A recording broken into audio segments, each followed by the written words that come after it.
আজকের ভিডিওটা একটু অন্যরকম।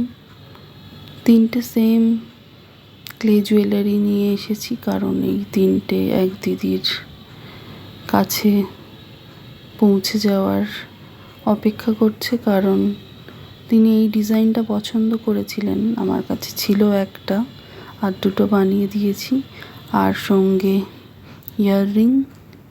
ইয়াররিংগুলো ছোটোর মধ্যে বানাতে বলেছিল, তাই তেমনই করেছি। আর সঙ্গে ছিল একটা ছোট্ট চোকার পদ্ম পাতার ওপরে পদ্মের কুঁড়ি, সঙ্গে ছোট ছোট দুটো ইয়াররিং পদ্ম পাতার উপরে। তো পুজোর আগেই পৌঁছে যাবে, পুজো আর বেশি দিন নেই। সবার কাজ আস্তে আস্তে ক্লিয়ার করছি, অর্ডারগুলো কমপ্লিট করছি, তো বাদ বাকি যেগুলো আছে সেগুলোও পৌঁছে যাবে। সবাইকে শুভ শারদীয়া।